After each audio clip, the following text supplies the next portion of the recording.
Olá, meus amores, tudo bem com vocês? Espero que vocês estejam bem, tá? Continuem aí se cuidando, tomando todas as providências necessárias e possíveis para que vocês se mantenham aí bem, tá bom? Bom, gente, essa semana nós vamos trabalhar 2 capítulos, nos quais a gente tem como tema capítulo 23 do que o ar é composto e o capítulo 24, qual é a relação entre o efeito estufa e a vida na Terra. Vocês devem estar se perguntando, né, por que 2 capítulos? Vocês sabem que até nas aulas presenciais tinham semanas que a gente tinha que trabalhar 2 capítulos para que a gente pudesse andar com o nosso conteúdo, e sendo que um conteúdo ele está dentro do outro. E como são capítulos pequenos, embora a gente vai ver que eu coloquei bastante slide, mas foi justamente só para a gente poder tentar entender um pouco mais, né? Eu coloquei algumas imagens mais interessantes assim para que vocês pudessem entender um pouquinho mais, mas são capítulos bem simples da gente estar entendendo. No capítulo 23, do que o ar é feito, né? Então aqui tem um gráfico logo de começo, que a gente pode ver uma parte azul, que é o maior, com 78% de nitrogênio. Nós temos aqui uma parte em verde, que é 21% de oxigênio, e apenas 1% de dióxido de carbono, argônio, que é um tipo de gás nobre, vapor de água e outros tipos de gases, ok? Bom, quando a gente fala, né, do que o ar é feito, muita gente acha que simplesmente ele é composto somente de oxigênio. Na verdade, não. Ele é uma mistura de vários gases com partículas sólidas de fuligem, de poeira, enfim. O ar atmosférico ele é constituído por uma mistura de diversos gases, como nitrogênio, oxigênio, gás carbônico e os gases nobres, que são conhecidos. Por que nobre? Porque são raros, tá? Eles não se misturam, eles não se juntam, se unem com qualquer gás, tá? O oxigênio e o nitrogênio são os gases mais abundantes, ou seja, que tem maior quantidade na atmosfera, sendo que os outros gases também são encontrados em quantidades menores. Além dos gases citados, o ar também ele tem a presença de vapor de água, embora a gente às vezes não perceba, mas a gente sabe que existe uma quantidade de água, né? Cuja quantidade depende de alguns fatores como o clima, a temperatura local. Por isso que às vezes a gente tem em noticiários, jornais, a gente, né, ouve falando, o ar tá seco, o ar tá úmido, são por conta dessas partículas de água que ficam suspensas no ar, que a gente não vê, mas a gente sabe que tá. Por exemplo, o ar tá muito seco, onde a gente fica com a garganta muito seca, com o nariz irritado, né? Então é porque o ar tem uma quantidade menor de água. Que se apresenta na forma de neblina também, nuvens e chuva.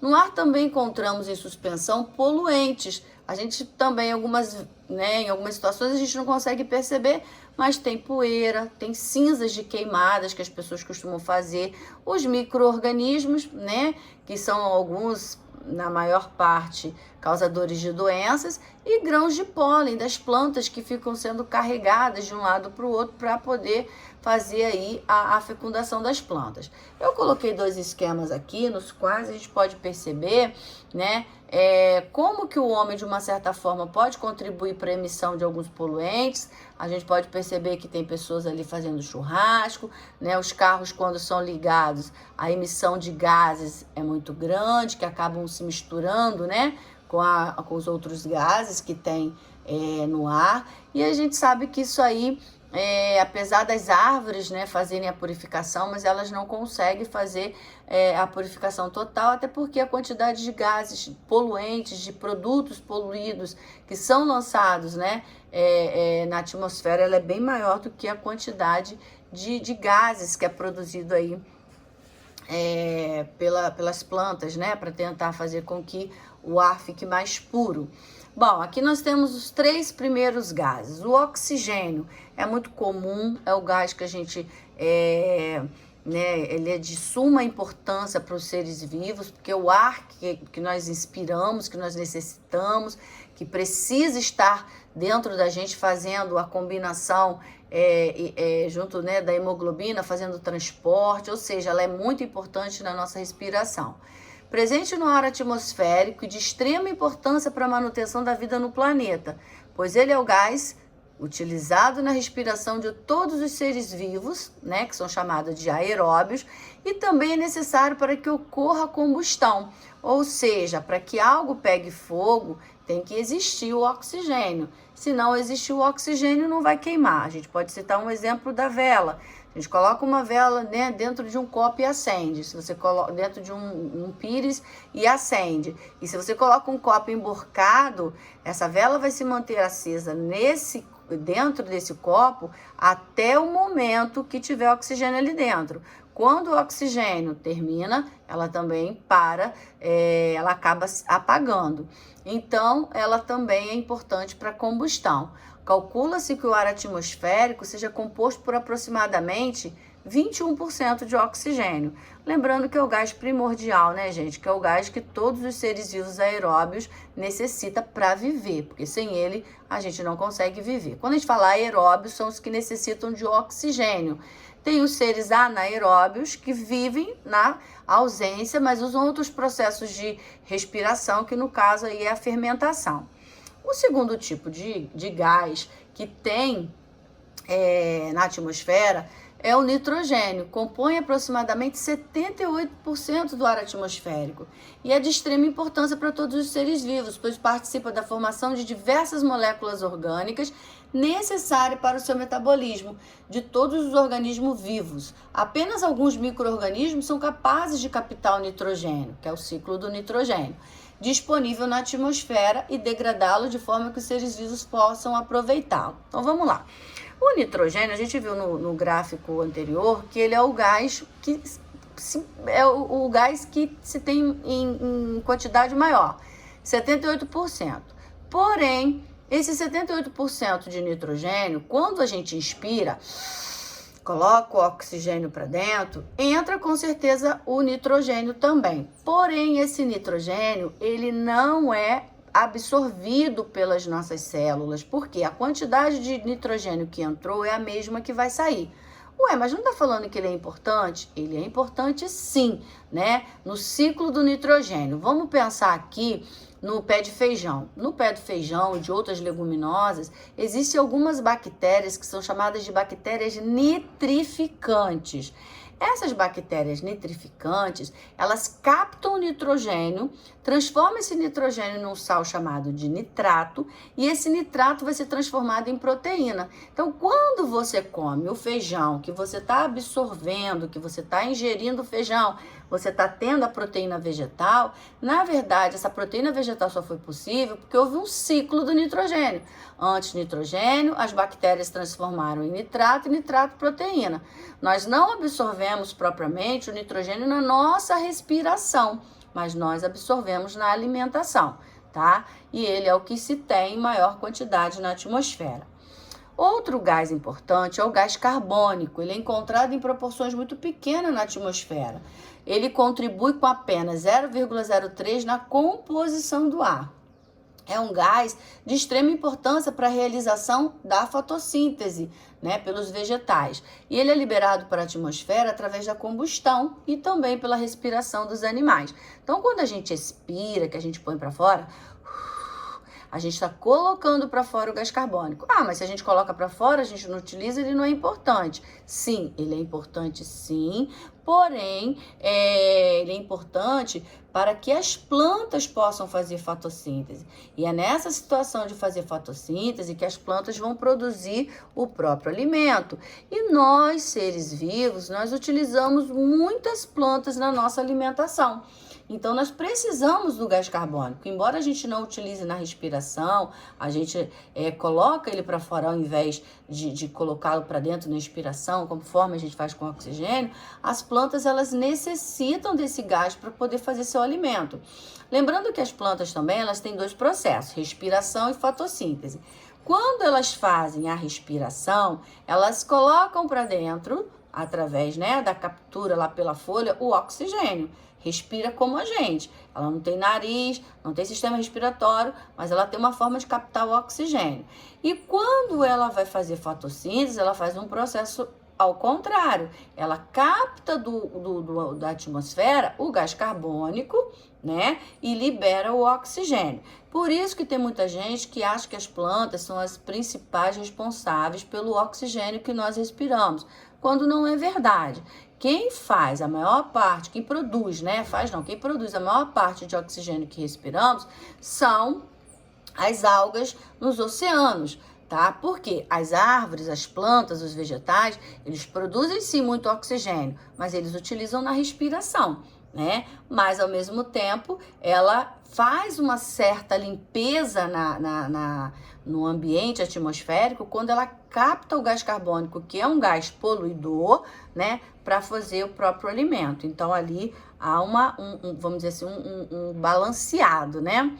Bom, a outra parte, né, que compõe também o ar atmosférico é o vapor de água, que a gente ainda acabou de falar. Também participa da composição do ar, provém da evaporação das águas, que vai dos rios, dos mares, lagos, da nossa respiração, porque quando a gente expira, através da expiração, a gente também está colocando, né, vapor de água para fora, na transpiração das plantas, na evaporação da água do solo, na evaporação da água dos dejetos, fezes, urinas, animais, né, de animais, o próprio suor. Então, todo esse vapor, ele acaba subindo também para juntar, né, junto com outros gases e fazer a composição dos gases que formam a atmosfera. Para finalizar, entre os gases, nós temos esses que eu acabei de falar, que são os gases nobres. Eles fazem parte da composição do ar. Podemos citar o argônio, o neônio, o radônio, o hélio, o criptônio e o xenônio. Vocês vão ver muito isso mais detalhado quando vocês estiverem lá no 9º ano estudando a tabela periódica, né? Esses gases são chamados de nobre porque são raros, né? Eles compõem cerca de 93% do ar atmosférico. Esses gases não produzem nenhum tipo de reação química com outras substâncias, por isso que eles são considerados nobres. Eles não se juntam, eles não fazem união com outros gases, por isso que eles são os gases diferenciados, são os gases nobres, tá? Bom, falamos, né, da questão dos gases. Agora nós vamos falar sobre as propriedades físicas e químicas do ar. Existem as propriedades físicas e as propriedades químicas. Primeiro nós vamos falar de algumas propriedades. Primeiro, a compressibilidade e elasticidade. Tem muita gente que acha que por a gente não conseguir visualizar o ar, que ele não tem massa, que ele não é matéria, que ele não é nada. Gente, o ar, ele é tudo, porque ele tem peso, ele é matéria, ele ocupa lugar no espaço. Olha, professora, como que ele ocupa lugar no espaço? Vamos fazer uma lembrança que eu tenho certeza que muitos de vocês já devem ter feito isso. Quando você pega uma garrafa PET vazia e que você introduz dentro da piscina, dentro de uma bacia com água. Quando você vê a água entrando, obviamente você vai ver saindo bolhas de lá de dentro. Essas bolhas nada mais é do que o próprio ar. Ou seja, para que a água entre dentro desta garrafa, é necessário que o ar saia. Se o ar precisa sair para que a água possa entrar, significa que ele ocupa lugar no espaço. Então, se ele ocupa espaço, ele também tem peso, que a gente vai ver daqui a pouquinho, e ele tem todas as características, nós não podemos ver, mas ele existe, ele tem peso e ocupa lugar no espaço, ok? Nesse primeiro momento aqui, nós vamos ver a compressibilidade e elasticidade. Aqui nós temos uma seringa, né? Aí retira-se, lógico, retira-se a agulha, e aí você puxa a parte de trás, que é chamada de êmbolo, para trás. E aí você com o dedinho vai e coloca na frente da seringa. Você vai empurrar o êmbolo para frente. Você tá vendo aqui, olha aqui como que acontece. Todas essas bolinhas é o ar que está aqui dentro. No começo, né, você vê que tinha uma extensão muito maior de ar aqui dentro. Conforme a pessoa está comprimindo o ar está ficando aqui apertado, comprimido. Então, você vê que elas ficam todas juntinhas aqui, ó. Tá vendo? No segundo caso, você está vendo a elasticidade, ou seja, o êmbolo está voltando para o seu estágio normal e todo aquele gás que estava todo comprimidinho, né, que está aqui em forma de bolinha, você vê que ela começa a ficar uma mais afastada da outra e aí ela ocupa um espaço maior dentro da seringa. Por isso, é um exemplo típico que a gente diz que o ar tem compressão e elasticidade, compressibilidade e elasticidade. Tudo bem? Até aí, pessoal? Vamos lá, anotem as dúvidas de vocês, caso vocês tenham, para que a gente possa estar sanando no dia da nossa videoconferência. Número 2, nós temos aqui a expansibilidade. Todos os gases tendem a se espalhar, se expandir e preencher todo o espaço disponível. Essa é a propriedade da expansibilidade. Então, nós estamos vendo aqui um balão vazio. Conforme você vai enchendo, ele vai fazendo o quê? Ele vai se expandindo. Você percebe que ele vai aumentando, né? No começo, essas partículas de gases, né, elas ficam todas juntinhas, e conforme, né, a borracha vai crescendo, né, você percebe que o gás aqui de dentro se expande, e aí acontece a elasticidade da bola e a expansão dos gases. Por isso dizemos também que o ar também ele se expande, a expansibilidade. O número 3 é a massa. Quando a gente fala que os corpos, que o ar tem massa, que tem peso, as pessoas, que ar tem peso, professora? Claro que tem. Você pode observar aqui, né, que a gente tem uma balança, na qual você tem uma bolinha, né, com uma quantidade de ar aqui dentro, e no outro uma quantidade maior. Você percebe que a tendência dessa bolinha cair para o lado direito, né, por uma bola estar com a maior quantidade de gás, é muito maior. Então, a gente diz que essa massa é maior de um lado do que do outro. Você pode fazer esse experimento em casa com um palito de churrasco. Você pega um palitinho de churrasco, amarra uma linha de costura no meio dela. Você pega 2 bexigas, 2 bolas. Uma você enche um pouquinho e bota uma linha e amarra numa pontinha do palito de churrasco. A outra você enche bastante, amarra com uma linha e coloca na outra pontinha do churrasco. No meio, aquela linha que você colocou no meio, você segura. Você vai ver que a bola que está mais cheia, ela vai pesar para um lado e a bola que está mais vazia vai subir. Isso é uma comprovação de que o ar possui massa, que ele tem peso, ok? Bom, na outra propriedade nós temos a pressão. A gente chama aqui de pressão atmosférica. O que a gente precisa entender? Quanto maior a altitude, menor a pressão atmosférica, ou seja, a pressão que exerce sobre a nossa cabeça, ela é menor quando você está num lugar mais alto. Imagina que você está indo para Petrópolis. Se você está indo para Petrópolis, você sabe que a pressão lá ela vai ser menor, porque a quantidade da pressão exercida sobre a nossa cabeça vai ser menor. Se você agora está a nível do mar, presta bem atenção, né? E aí você tá na base, vamos dizer, na praia, você vê, olha aqui pela seta, a quantidade de ar que está sobre a sua cabeça é muito maior, então a pressão é muito maior. Então, como que a gente pode dizer? Quanto maior for a altitude, menor a pressão. Quanto menor a altitude, maior a... falei o contrário, gente, perdão. Quanto maior a altitude... Quanto mais no lugar mais alto nós estivermos, menor será a pressão atmosférica. Quanto a gente estiver num lugar com menor altitude, ou seja, um lugar bem mais baixo, a gente vai entender que há uma pressão muito maior na nossa cabeça. Você vê pelas essas bolinhas que estão aqui do lado, ó, que se você está num local mais alto, olha aqui a quantidade de ar que está, né, sobre a sua cabeça. Então, você não tem aquela, né, aquela pressão muito grande na sua cabeça. Se você está embaixo, olha a quantidade de bolinhas mais juntinhas, formando uma pressão maior sobre a sua cabeça, ok? Outra propriedade é a resistência. Se um corpo se movimenta através de um fluido, ou seja, um gás, um líquido, um vapor, surge uma força que se opõe a esse movimento, em que, se tratando do ar, essa força é chamada de força de resistência do ar.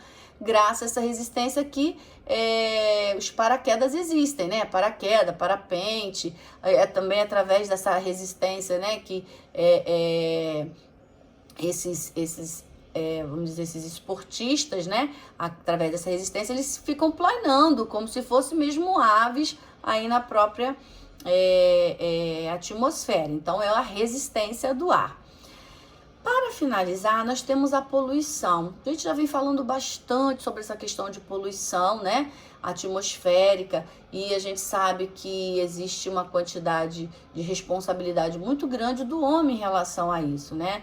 É a introdução. O que é poluição atmosférica? É a introdução de qualquer substância que, devido à sua concentração, possa se tornar nociva à saúde e ao meio ambiente. Então, muitas pessoas acabam sofrendo por vários tipos de doença por conta dessa quantidade muito grande de poluição. Conhecida também como poluição do ar, refere-se à contaminação do ar por gases, líquidos, partículas sólidas em suspensão, material biológico e até mesmo energia. Então aqui a gente está vendo alguns carros, algumas indústrias lançando toneladas de partículas que acabam fazendo muito mal à nossa saúde, ok? Bom, gente, aqui a gente termina o nosso capítulo 23, né? Falamos bastante sobre toda a questão dos gases que compõem a camada atmosférica, as propriedades e até mesmo a poluição. Entrando aqui no capítulo 24, nós temos qual é a relação entre o efeito estufa e a vida na Terra. Nós já falamos do efeito estufa em vários capítulos aí para trás, mas a gente só vai dar uma relembrada. O efeito estufa, ou efeito de estufa, é um processo físico que ocorre quando uma parte da radiação infravermelha é emitida pela superfície terrestre e absorvida por determinados gases presentes na atmosfera, os chamados gases do efeito estufa ou gás estufa. Gente, é bom relembrar que gases estufas, eles são importantes para a vida e manutenção da vida aqui no planeta. Eles são importantes. O que é ruim é quando ele começa a se intensificar. A gente está vendo aqui no esquema, né? Você pode observar aqui, ó, que os raios do Sol, o que tem que ser feito, né? O raio tem que refletir, o raio solar, ele tem que chegar até a Terra, mas depois ele tem que se dissipar, ele tem que escapar para a atmosfera, né? Só que quando o homem faz o desmatamento, quando o homem usa o CFCs, que é o clorofluorcarbono, que são os aerossóis, são vários produtos, né, como de matar mosquitos, desodorantes, acabam liberando gases que são chamados de CFCs na atmosfera, a queima de combustíveis derivados do petróleo, né? Enfim, todas as fábricas, as indústrias que acabam liberando todos esses produtos, vai formando essa barreira. E aí acontece o que a gente chama de efeito estufa, porque ao invés desses raios infravermelhos se dissiparem na atmosfera, eles ficam presos aqui na Terra, tornando insuportável a vida aqui. Né? São gases que acabam fazendo com que aconteça o aquecimento global. Os gases que causam o efeito estufa. Os principais gases que causam o efeito estufa são gás carbônico, o próprio metano, o óxido de nitrogênio, o clorofluorcarbono, que a gente acabou de falar, ozônio e vapor d'água, tá? Esses são os gases que vão, a princípio, ser bom para o planeta e se intensificar acaba sendo nocivo. Agora, esses impactos ambientais e sociais causados pelo efeito estufa. Quais são esses impactos ambientais que são causados pelo efeito estufa, né? Bom, os gases são oriundos principalmente da queima de combustíveis fósseis, desmatamento, né? Quando se usa carros à base de combustíveis fósseis, petróleo, né? No caso, a gasolina, o diesel, né? Em excesso, o efeito estufa causa um superaquecimento, provocando consequências desastrosas, como derretimento de parte das calotas polares, mudanças climáticas, elevação do nível dos oceanos, maior incidência de fenômenos como furacões, tufões, ciclones, seca, extinção de espécies, destruição de ecossistemas e ondas de calor. Todos esses fenômenos podem acontecer por consequência do aumento da temperatura devido a esses produtos que são lançados na camada atmosférica. E aí acabam trazendo essas consequências negativas, essas consequências prejudiciais para toda a humanidade, ok? Bom, como a gente pode contribuir? Como a gente pode fazer para diminuir o efeito estufa, né? Existem algumas soluções para o efeito estufa. A população pode ser essencial para a diminuição do efeito estufa, né? Mas existem empresas, existem alguns órgãos que são também muito importantes para poder diminuir isso. Mas quanto à população, o que as pessoas podem fazer? utilizar transporte públicos e bicicletas a fim de reduzir o consumo de combustíveis fósseis, utilização de veículos e combustíveis mais ecológicos, né? Utilizando, por exemplo, o álcool ao invés de gasolina, do próprio diesel. Aumentar o uso de energias renováveis, que a gente sabe que existem várias, nós já vimos, a eólica, solar. Não fazer fogueiras, que as pessoas têm costume, gente, de fazer queimadas constantemente. Faz ali um montinho de lixo, queima. A quantidade de poluentes que são lançados na atmosfera é muito grande, né? Evitar as queimadas em áreas florestais. Nós estamos vivendo uma situação muito triste no Pantanal. Cada dia que eu vejo eu fico muito triste, porque a gente está vendo animais morrendo, animais com sede, animais queimando suas patinhas por conta desses incêndios que estão acontecendo no Pantanal.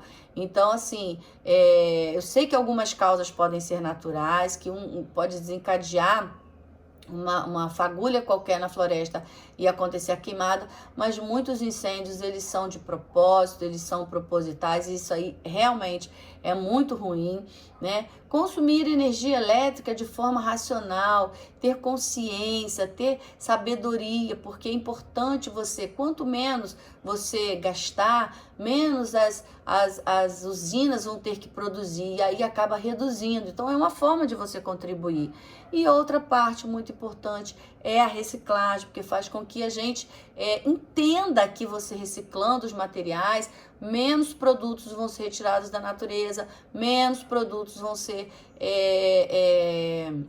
matéria-prima, né, retirada nesses ambientes, e aí a gente sabe que, consequentemente, vai ser melhor para o planeta, tá? Agora, tratados mundiais para combater o aumento do efeito estufa. Já houve, né, vários tratados, mas infelizmente alguns países eles só assinam, mas eles não fazem ali realmente valer aquilo que assinaram. Mas o mais importante foi em 1997, que foi o Protocolo de Kyoto, o mais famoso, né? Onde as grandes nações, maiores emissoras de gases do efeito estufa, assumiram o compromisso de diminuir essas emissões para que o aquecimento global fosse retardado. Infelizmente, nessa época, os Estados Unidos e a Austrália foram os únicos países, né, a não assinar esse tratado. Por quê? Eles sabem que vão produzir, que eles vão fazer lançamento de emissões aí na atmosfera muito grande, e eles acabaram se omitindo, né, a essa questão tão importante que é de tentar fazer com que o planeta seja melhor, para que o planeta possa respirar. E mais uma vez, relembrando, eu sei que essa pandemia que nós estamos vivendo, essa situação de isolamento, de quarentena, não está sendo bom para ninguém, né? A nossa vida mudou totalmente. Mas uma coisa, eu não sei se eu já falei nessa turma, né, nesse segmento, mas uma coisa muito importante está acontecendo pelo homem, né? Está num estado no qual alguns estão, né, em casa, não estão saindo para trabalhar, enfim. A natureza, ela está se recompondo, ela está se refazendo, porque o homem está dando tempo para que ela possa fazer isso. Porque se não fosse esse afastamento do homem nessas atividades, infelizmente, o homem, não estou dizendo, gente, por favor, que essa pandemia que está matando muitas pessoas, não é isso não. Estou dizendo que esse tempo que nós estamos em casa, que nós estamos em quarentena, a natureza está tendo tempo de se recompor, né? O ideal é que o homem trabalhe sim, que o homem saia para fazer seus afazeres, mas de uma certa forma tenha consciência de retirar da natureza somente aquilo que é importante, aquilo que é necessário, aquilo que é o suficiente para ele, né? E não é o que acontece. O homem retira mais do que precisa, o homem destrói, o homem queima, o homem polui, e aí a gente sabe que quem sofre com isso é todos os seres vivos, são todos os ecossistemas. Eu não estou falando só do homem, eu estou falando das espécies, né, em geral, porque um acaba afetando o outro, tá bom? Pessoal, eu espero que vocês tenham gostado, tenham entendido. Aquilo que você não entendeu, anotem para que vocês possam estar tirando as suas dúvidas na videoconferência. Uma outra coisa muito importante que eu quero ressaltar aqui, eu estou sentindo assim a quantidade de alunos nas videoconferências bem reduzidas. Isso não é legal, porque a gente sabe que é importante a sua participação, é importante que você faça, né? Que você venha interagir comigo, tirando as suas dúvidas, para que a gente possa juntos, né, tá melhorando essa situação, a nossa qualidade de ensinar nessa fase atípica que nós estamos vivendo. Então, eu espero vocês na próxima videoconferência, com os exercícios feitos, e que a gente possa estar discutindo um pouco mais sobre esse assunto, que na verdade é muito polêmico. Tá bom? Um grande beijo, uma excelente semana, muita paz e saúde a todos vocês, tá? Beijo e até a videoconferência.